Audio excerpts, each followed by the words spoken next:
Jako volim ovaj status domaćice, inače sam osoba koja voli prijatelje, koja voli ugošćavati ljude. Jako je lijepo, večera smo se našli iz jednog humanitarnog razloga, tako da sve ove naše večere, izlaske i ono sve što radimo iz nekog razloga čisto da se vidimo. Večeras tu ima neko pokriće, skupljamo novac za dječji dom Zagreb. S njima sam već surađivala prije i nekako kad sam bila tamo, ostali su mi u takvom lijepom sjećanju da sam baš poželjela da ova večer bude za njih. Drago mi je večeras da sam ovdje, drago mi je da je Maja to organizirala, drago mi je da sam se mogao odazvati sa 10-ak mojih suradnika s posla.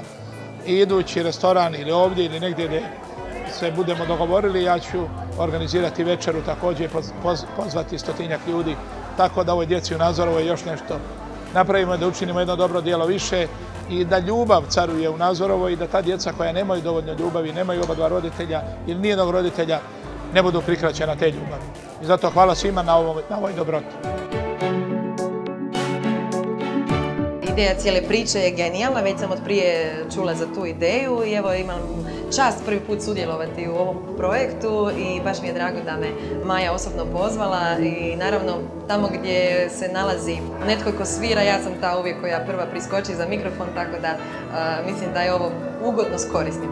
Drago mi je da je Maja baš izabrala dom za nezbrinutu djecu i pošto sam i sama majka, znam koliko u dječjem životu znači imati roditelje.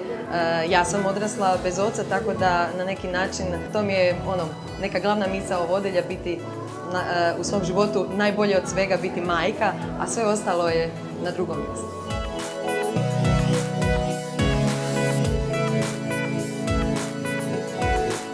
Hrvatski skijaški savez je radio isto jednu takvu večeru sa Janicom i Ivicom u restoranu Mano.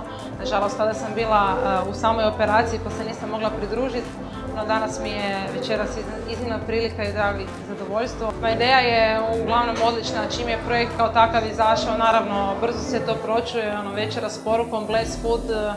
Naravno da svi o tome razmišljamo među svoja 4 zida kako je to i kako si biti blagoslovljen i sretan da imaš neku hranu na stolu, jer mnogi to ni nemaju.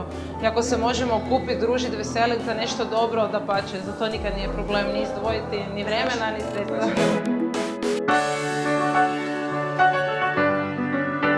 Odmah sam prihvatila poziv i što to je jedna jako lijepa stvar i volimo pomoć naravno svi djecu i želimo pomoć u svakom, pokušavamo gdje god možemo u nekim segmentima dati svoj doprinos tome svemu. Zaista je lijepo da na ovaj način se može pomoći nekome, znači druženje je nešto što nam je svima od normalno, ovako činimo i dobro djelo i lijepo je bilo vidjeti zaista toliko puno ljudi, toliko puno nekih poznatih ljudi s kojima se možda ne bi stigli sresti inače zbog posla. Danas smo se podružili sa svima i zaista je bilo super. Evo, bilo nam je jako drago da smo mogli biti sudionici ovog projekta i pomoći na neki način i nekim ljudima indirektno, a i biti gostima i